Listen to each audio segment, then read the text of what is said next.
All right, welcome back to the second Godzilla Media version of Made for Philly, and we are actually a full family once again. I'd like to welcome to the people that aren't aware that we have a third guy on the show, Jeff Lawson. Yeah, Well, he is the creator of Made for Philly. He's the reason why we are here to begin with. He yeah, brought me on way back when. So, yeah. Jeff, welcome back. Yeah, thanks, man. I'm back in 2017, Bryce. You and I Oh, talked on Twitter, and next thing you know, here we are in 2021. I had to step away for a little bit. For those who didn't know, I had a daughter. My daughter is now 7 months old. Got a new job at the same time, so life has been quite hectic the past couple months. But luckily, I'm back. Bird season. I told Bryce a couple weeks ago, I'm back for bird season, and here we are, week 2 of preseason. Ready to rock and roll the next, 18, 19 weeks. So I'll be back on Wednesdays, talking birds with you guys, and I'm pumped up, man. I'm ready to go. all good things, and it's good to get the band back together. And obviously we have Matt as well, which has been an awesome addition. And we'll get right into it because you said it's bird season, right? We're going to talk about the birds. Before we jump to the Eagles Patriots, we do have some observations to get to from the Steelers because I don't know about you guys, but I was actually pretty pleasantly surprised from what I saw. We didn't really know what we were going to see, what Nick Sirianni was going to show us offensively, what the defense was going to look like personnel wise. Of course, during preseason, it's all vanilla anyway, but what personnel was going to be out there, who was starting. Let's start on the offensive side of the ball because I think that's what most of our listeners want to listen to. And Matt and Jeff, I'll let you guys figure out which one of you wants to go first. But let's start with Jalen Hurts, man. I mean, 2 quick series. He was only 3 for 7, but that stat doesn't really tell the tale. For me, I was personally pleasantly surprised from what I saw from Jalen when it came to how he orchestrated that offense in a small sample size. Yeah, well, drops killed him, man. So 3 for 7, like you said, easily could have been 5 for 7 for close to 100 yards. Looked good the first couple of throws, I thought. Rager dropped one. Now, to Rager's credit, I'm not going to pile on Rager like some people do on Eagles Twitter. It was a low ball, but obviously should have been caught. Ertz, dead drop. But that ball to Goddard was a good ball. He scrambled one time, checked down. That's what you want to see. And we've heard nothing but good things from camp about Jalen Hurts. Obviously, he's not putting up the numbers that most people do during camp. Carson, I'll bring up Carson. I know it took me all of about, 2 minutes to bring up Carson? That didn't last long. Hey, trust me, we bring him up every episode on here. But during training camp last season, Carson was piling on the touchdowns. Jalen Hurts not so much, but that's not always an indicator. I think the Eagles offense as a whole looked pretty good. Even the second team, I thought Flacco looked decent. The young receivers looked decent, and I'm really excited to see them tomorrow night or tonight as the game we air on Thursdays, but we record Wednesdays. I'm excited to see this offense hopefully go a half versus the Patriots because if you guys remember, it's only 3 games in this preseason, so you got to think your starters are going to see a bulk of the action in the first half coming up against the Patriots. But I'm encouraged, and I know we'll get to defense, but right now, offensively, I'm encouraged. I'm excited to see what Jalen can do. Yeah, for me to start off with Jalen Hurds, I said last week I just wanted to see him pass the eye test. I didn't need to see any crazy over-the-top stats, but he looked comfortable. He looked poised. I thought the throw to Goddard was a really well-on-target ball. Was plagued by 2 drops on the stat sheet, but for me, week 1 of the preseason, it doesn't matter too much. It was good to see Joe Flacco. He also looked comfortable under the offense, so I'd say for right now he has the slight edge over Nick Mullins for that backup quarterback battle. But my hidden star, I guess, well, 2 actually. One, Milton Williams on defensive line. It was good to see him out there. You can tell what he's going to bring to the table in this big rotation behind Fletcher Cox, Hargrave, absolute physical specimen. I think you'll see him moved around a lot more than you think. And then Mr. New Burner, apparently, Quez Watkins backing up all that prep from the camp. And with that, what was I think, an 80, 75-yard touchdown? Looked good. He had spurts of talent, but it's good to see him now carrying that into the preseason, even stepping it up a little bit. So it'll be interesting to see how much they incorporate him week 2 with a bit more of a game plan, possibly whole half. Yeah, and when sticking on to the offensive side of the ball real quick, one last thing on Jalen. I liked what I saw, that he had command of the offense, not too many audibles at the line of scrimmage, but he was able to change the play. So he has that liberty, from what it sounds like with Sirianni, to change the play at the line of scrimmage, which says a lot about a young quarterback. I mean, he's going into year 2 for the first time being a QB1. That's going to be big for him. And I think definitely what we've been hearing out of training camp with the players really buying into him being the franchise guy. That's all important. And I was on my podcast yesterday, my other Godzilla Media podcast, Sports with a Z and a T, and I made this argument because it applied to the Giants as well. It's good to see Jalen Hurts have this growth so quickly because the Eagles have to know after this year, one way or the other, is he the franchise guy or he's not the franchise guy? I don't want average. I don't want somebody that's going to be serviceable. I don't want somebody that's going to come in here and maybe win a supposedly weak division. I want somebody that's either going to be a budding star or the Eagles know that they have something that they need to address this offseason, which would be the quarterback position and hopefully 4 first-round picks to help them do that.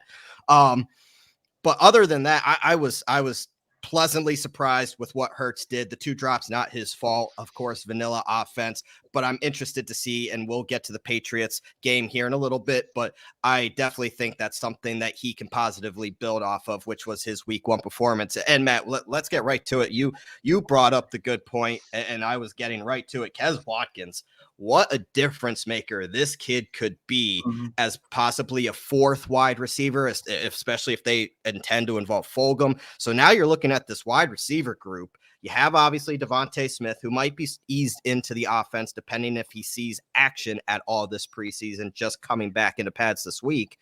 You have Travis Fulgham, who should be more involved. You have Jalen Reagor, and you're kind of looking for that 4th guy. Now, Greg Ward is there, but you kind of know what he is at this point. He has kind of that defined role. You're looking for whether it was going to be JJ Arcega-Whiteside, which I don't think anybody expected it to be.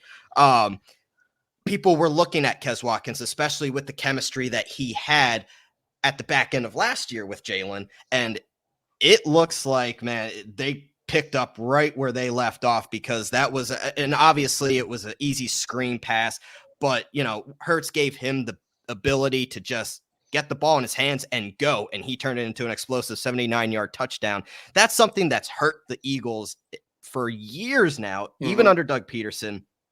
And with Carson Wentz, is that they didn't have wide receivers that could get separation, make plays with the ball in their hands, and it was just a stagnant offense. That was, granted, just preseason, but this is a good start. No, for sure. And I think if I'm JJ Arcega-Whiteside, if I'm Greg Ward, I'm a little worried.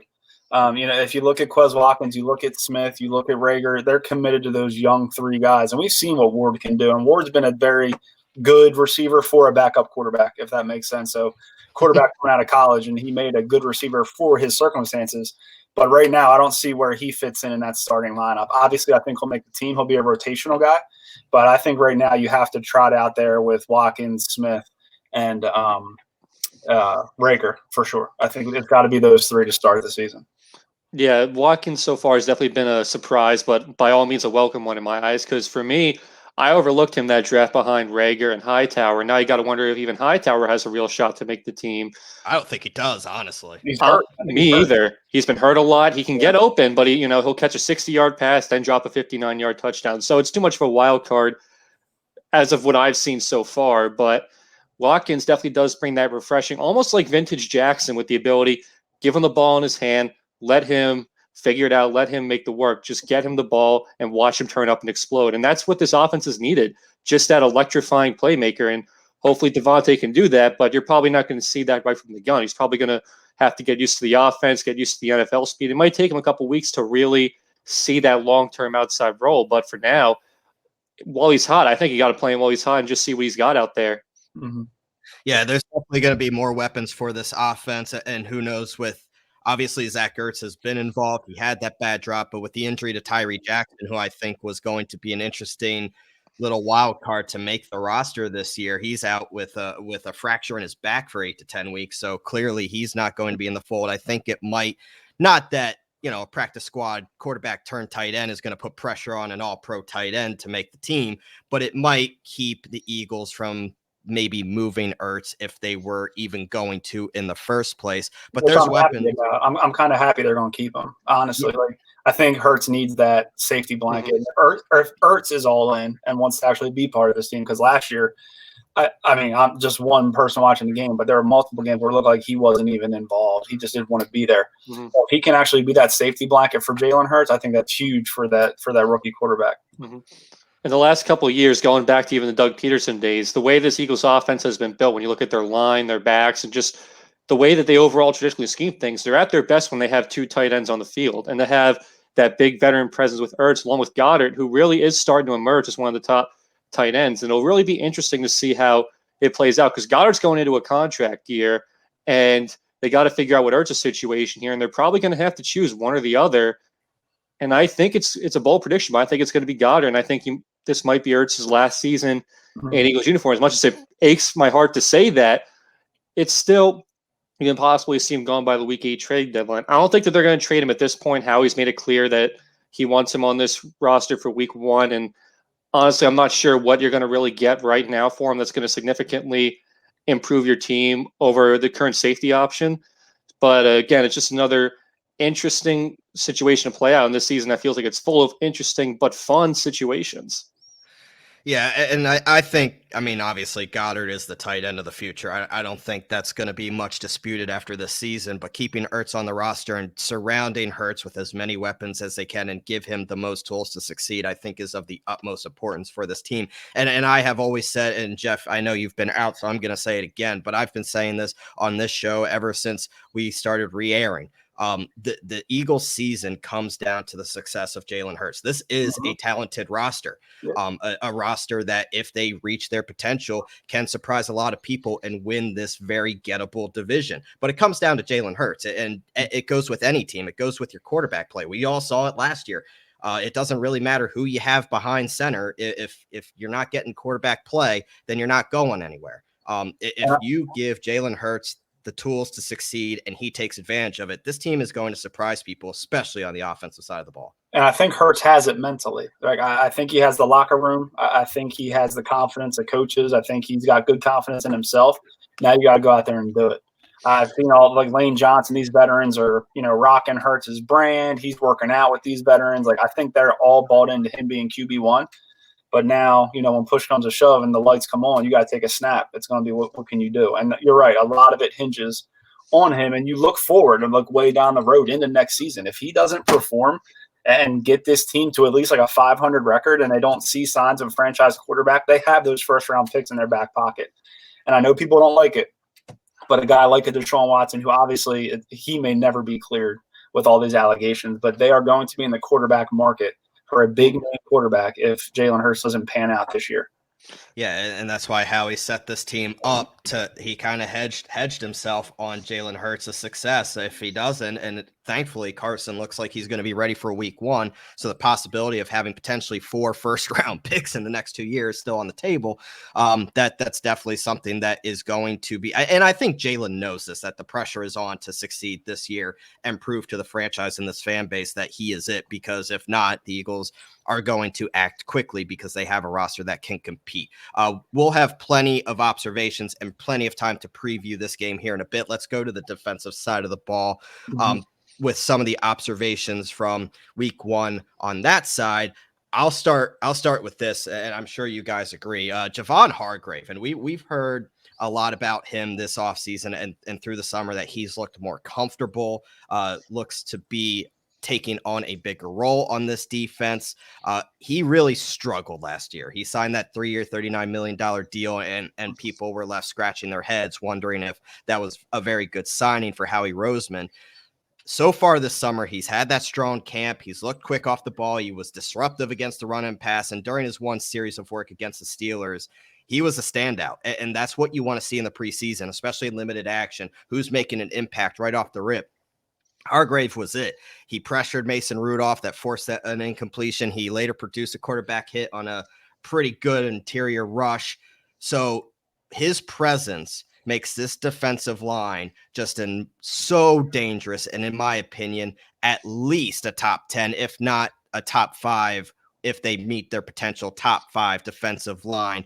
Obviously, you have Brandon Graham and Fletcher Cox as well. Derek Barnett even showed some promise. Josh Sweat looks like he's ready to take the next step. Jeff, you know as good as anyone that you and I have been talking about Josh Sweat ever since he became an Eagle. Yeah. And then Milton Williams looked good as well. Yeah, I mean, I'm the defense. Yes, a lot of guys did stand out, and especially Javon Hargrave. I mean, coming off that injury, it's good to see him back to form. And it'd be huge if this D-line and defense can get him back healthy.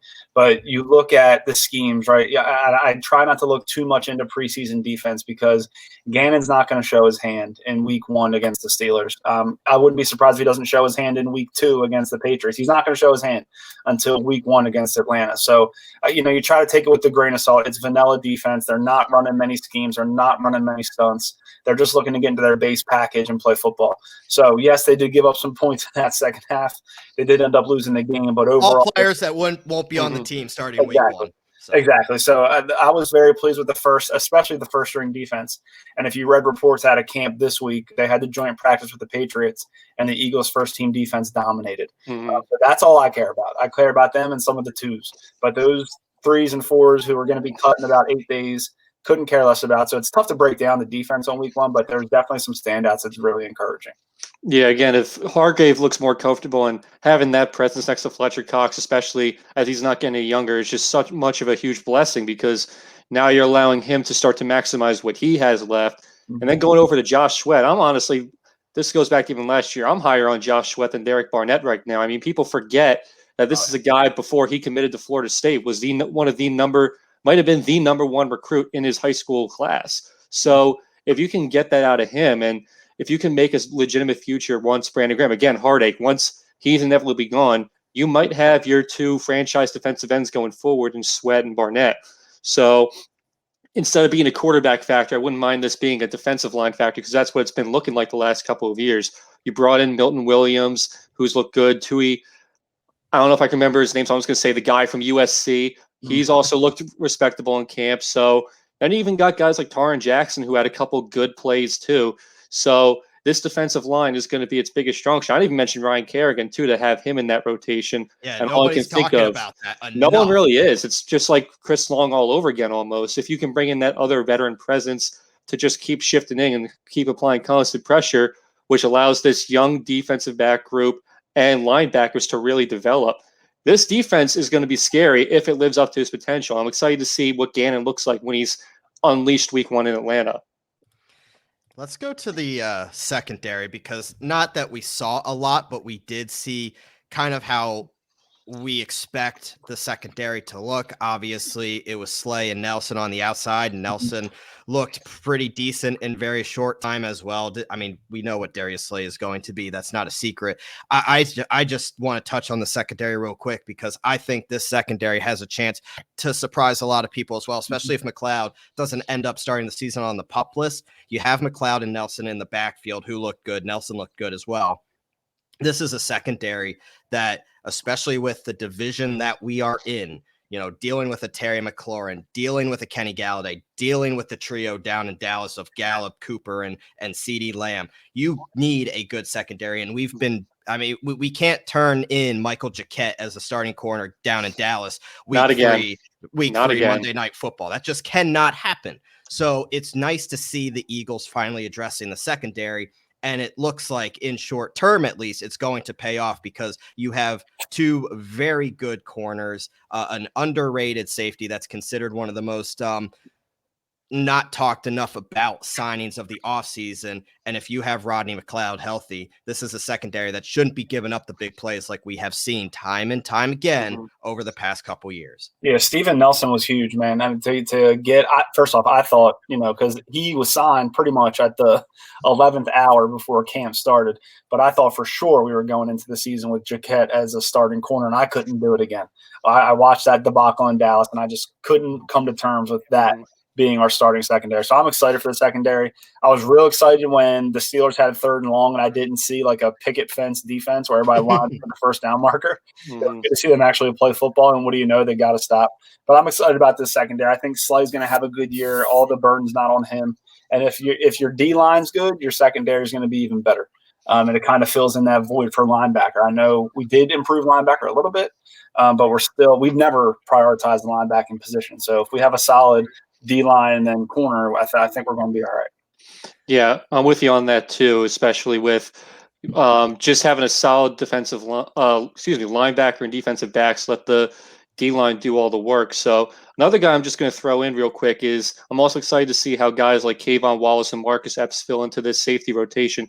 Epps showed some flashes, but for the most part, I'm excited to see how Wallace finds his way on in certain big nickel schemes and whatever else Gannon has planned for him, because this was a team captain for a national championship winning team. So the depth is there. And last guy I'll talk about is Anthony Harris, because I could argue this is the most underappreciated signing of the offseason. This guy's been the number one graded safety since 2017. And to bring him in on what they got him for, I think it was $5 million even. That's a pretty big win for this team, given the cap situation they were in and how much cap they'll have going forward. And I know it's only preseason, but we have to talk about considering how last year went. Jake Elliott. Thank God that he started the way he started. Obviously, he had a training camp practice where he went 4 of 6, shanked a short field goal attempt, but he was really good against the Steelers. And granted, not much pressure, but he made a 47-yarder, nailed a 50-yarder, and that's what we've seen him. Oh, and he made the extra point. So, I mean, we're good. It's something that you want to see Jake build off of, because we know what he can be. And he was so good, especially during the Super Bowl season. It's good to know that maybe the Eagles won't have to worry about a kicker position like we thought they might have had to this year. Granted, you're paying him as one of the top 3 kickers in all of football, so he better turn it in, and so far, so good. I can confidently say I'm usually all about the special teams guys. Like, kickers are people too. But I had no idea who the Eagles punter was. I have no idea. Don't. I still don't. It's Aaron Sipos. He's an Austrian. He's a Cameron Johnston clone. Okay. He's from us. He's played rugby and did So some he didn't- form of football in Australia. He didn't even play college football? No. And so he got off to a nice start. For the listeners that don't know how he really ended up. He booted a ball 55 yards, flipped the field in the first half, did a nice job, and also had a 53-yard punt in the fourth quarter. Finished with 3 punts for 170 yards, averaging 56.7 and a touchback, which, look, this is an Eagles team that the punting position has been pretty important over the past couple of years, and I'm not sure that's a good thing, but it has been. I mean, Donnie Jones was probably one of the best punters in all of football with his time in the Eagles, and was notorious for pinning teams deep. And Cameron Johnston, for the most part, did a pretty serviceable job. I was not thrilled to see him go, but I'm willing to give this Sipos guy a shot. I don't know much about him. I just know he's from Australia. But no, this is his first NFL football experience, so we're going to find out real quick. He actually also did play college ball at Auburn, I think, for a year or two. Yeah, and he got cut by the Lions last year. I don't know if he was part of their opening day roster or not, but I believe this is year 2 for him. All right. Well, when we're talking punters, it's time to preview the Eagles Pats. So let's preview tonight's matchup. Eagles Patriots, 7:30 at the Link. They've been battling all week against each other at training camp at the NovaCare Complex. I think obviously what we're looking for, number one, is Hurts to build off the performance of last week. But I want to start with this offensive line, because obviously Andre Dillard was announced that he's going to be out. So this is really Mailata's job to begin with, to start the year. And he's been obviously termed as a 380-pound freak of nature. He looked good in limited time. This is an offensive line, again, when healthy, should be a top 5 offensive line in football. So when you're looking at consistency, and if this is supposed to be the dress rehearsal, which I'm pretty sure it's going to be, considering we only have 3 preseason games, I want to see how this offensive line is going to work together really for the first time this year, because we didn't really see Seumalo. We saw Opeta, who played decent last week, but I want to see Seumalo there. I want to see this offensive line build some chemistry. Not that I don't think they do, but Brandon Brooks hasn't obviously played in over a year. Lane Johnson's coming off an injury. Kelsey is, a veteran that you're probably not going to see much. But if your Sirianni is going to really rely on the run game more than we've seen any other head coach in the past decade plus here in Philadelphia do, this offensive line needs to protect Jalen Hurds and get those holes and dominate the line of scrimmage for this run game. Yeah, I mean, I'm excited. I'm not going to pinpoint, obviously I don't really know much about the Patriots and their preseason. It's really more what I'm looking for from the Birds, and that's just a good half of football. I anticipate them playing into the second quarter. In my eyes, if Hurts comes out and has a real good first quarter, you've seen enough. But I would like to see them go a full half, both sides of the ball, get the ones. They got to get conditioned. Like we've said, only 3 preseason games. And next week's game, you would anticipate it's going to be a lot of the third and fourth string guys trying to make the roster. So this is the dress rehearsal. I want to see this offense clicking on all cylinders. I want to see them moving quick. I would love to see Miles Sanders in the game. I want to see how they're going to run the ball. Yes. Especially with that healthy O-line. I want to see if maybe we get a Devontae Smith sighting. He's been back at practice, running through some team drills. So you got to think they might try to get him some looks. The last thing you want to do is play him week 3 of the preseason. I mean, personally, I wouldn't want him to go week 1 against Atlanta as his first NFL experience. So you want to try to get these guys in there and get this last push for this dress rehearsal and try to get them ready to rock for Atlanta.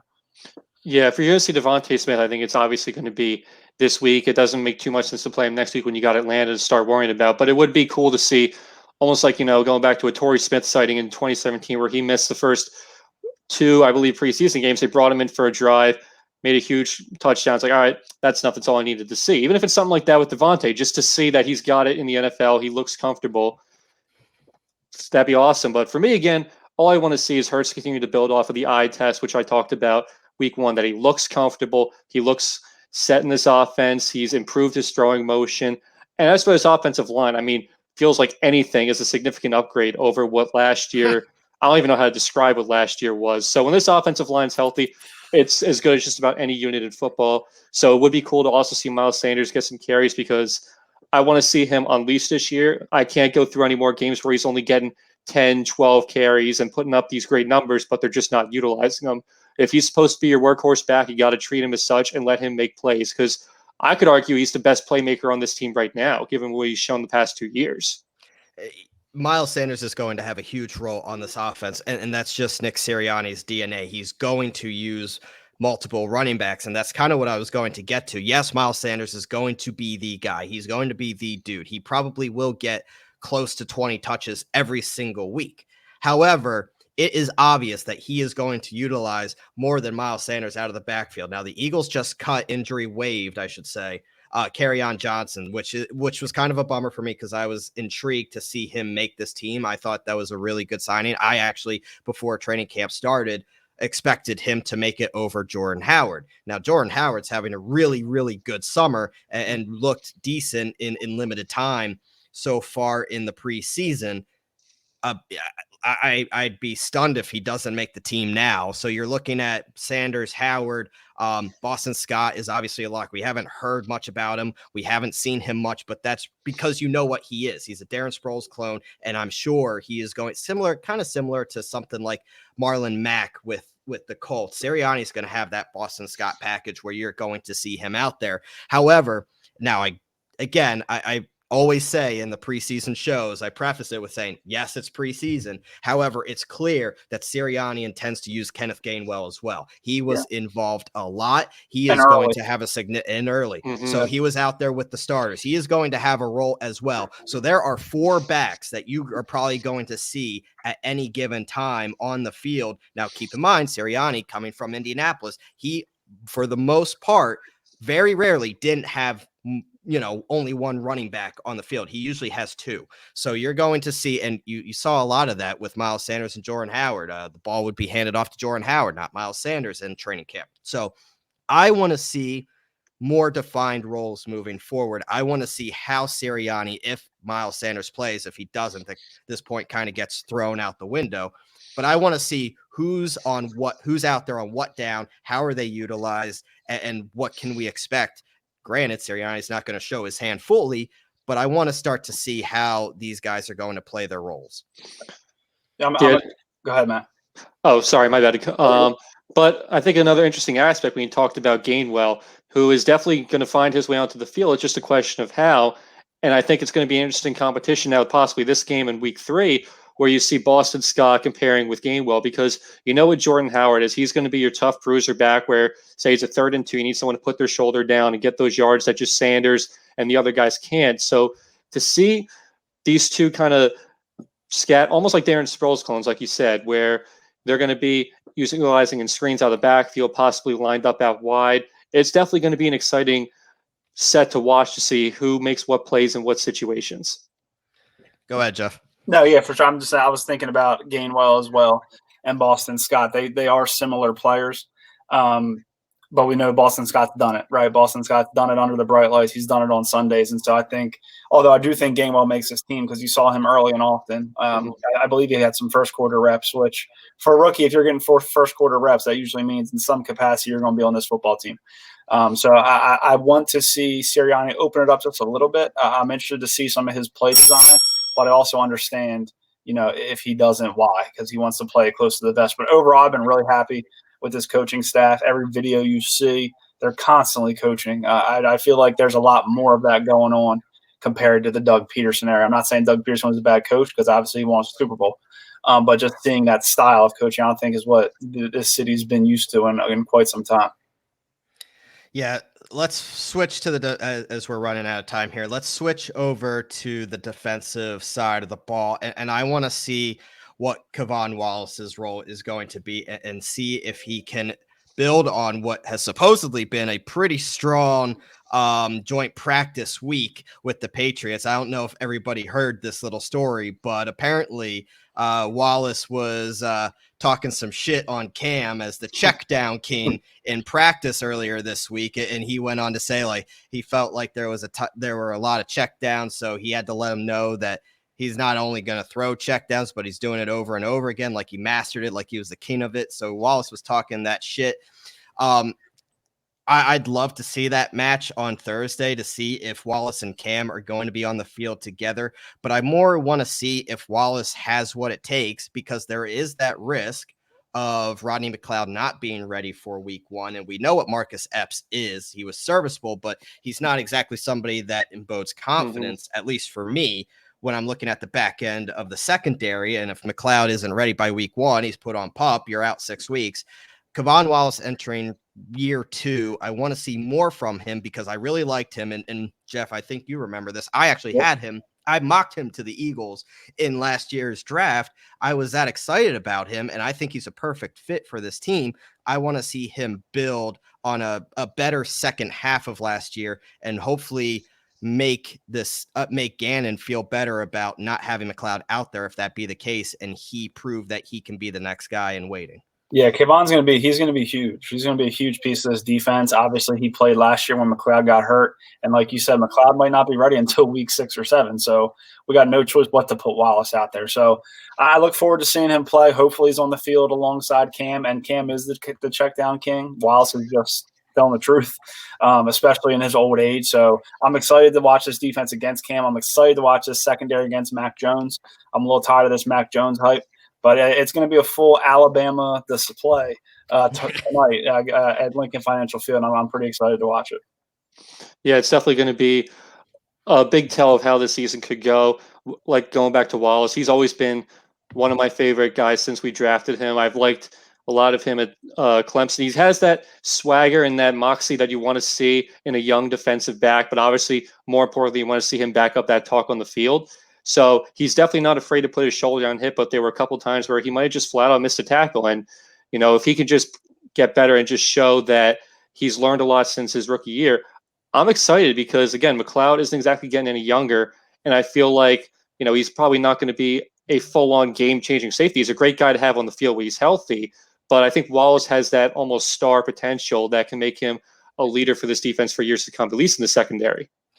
Yeah, and one last thing. I mean, obviously you're going to see the defensive line rotation. I'm interested to see who takes more of the reps out there. Obviously, you're not going to see Brandon Graham, Fletcher Cox out there much, but I'm interested to see the secondary guys who's kind of technically ahead of each other in that rotation, because Gannon is going to be the one familiarity that the Eagles have now than what they've had in the past couple years under Jim Schwartz. Is I think Gannon's really going to emphasize rotating these guys, keeping these guys fresh like Schwartz did. And that's going to be huge for this defense, keeping those pass rushers fresh and allowing the secondary to eat. So I'm interested to see that pecking order, if you will. And then I'm interested to see really that safety position, as we discussed. I think linebackers pretty much set in stone. You're going to have Wilson and Singleton out there. And then Jannard Avery has been kind of that third linebacker under Gannon's defense. He has some weird formations. So he kind of has like this hybrid linebacker defensive end role that Jannard Avery is technically the starter on the official depth chart. So I mean, look, the Eagles gave up a 4th round pick for him, so I'd like to see something now before they have to cut bait. So just news actually came out before we started recording. Kerryon Johnson cleared waivers, so he's reverted back to the IR.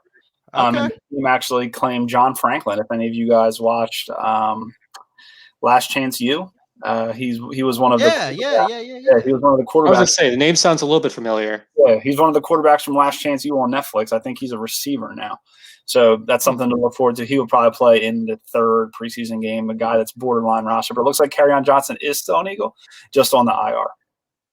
But other than that, I got nothing, Bryce. It's good to be back, man. I'm ready to rock and roll and keep it going.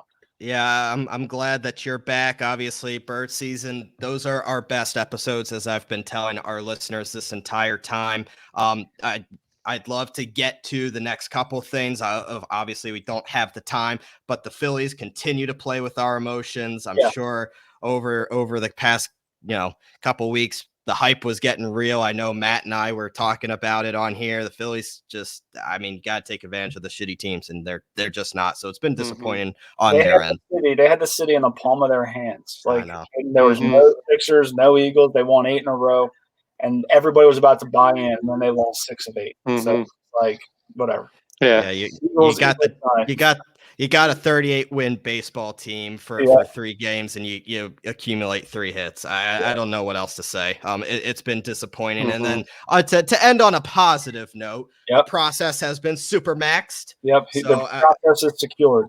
So I guess now really we're kind of in that waiting game to see what Daryl does. I think the next step is to decide, is Ben going to be here, or is he going to be moved for a possible Damian Lillard trade? I look, at this point, I have a hard time seeing Ben being able to come back to this team and the Sixers have any type of success. But it's going to be interesting. Time's ticking for the Sixers to make that decision. Yeah. And it's not, I don't think you can bring him back, but we need a whole nother show to discuss. Seems like the whole locker room right now looks like a time bomb with him allegedly not answering Embiid's calls. I don't know how true that report is, but at some point you just got to hit the reset button with the guy. And for Ben, I think it's that point. He's had 5 years. If anything, he's gotten worse since we brought him in. So if you're going to move him in for that Damian Lillard or perhaps other 3-team deal, possibly to get a veteran guard for a year or 2 of control, and then see what that kid Maxey can do and see if he can make his come up, be the future guard going forward. So it's definitely going to be an interesting reset, but I think the Sixers are still going to be more than relevant. I think that, Doc understands now what he has to do with this team. And as usual, it's going to be fun, especially now that you got the big dog extended. Yeah, absolutely. So that was it for this week's version of Made for Philly. I'd like to thank Zilla Media for bringing Made for Philly on. We are back. We're on all the platforms that we always were. We're back on debuting our episodes on Thursdays. You can find them on Spotify, Apple, YouTube, and all. Follow our Twitter account. Follow my Twitter account at ZBryce21. Matt's Twitter account, Matt__ Minton, and obviously Jeff is in charge of the Made for Philly account, so he has that major account, so he doesn't need his own personal one. That would just drive him way too crazy. My ghost account.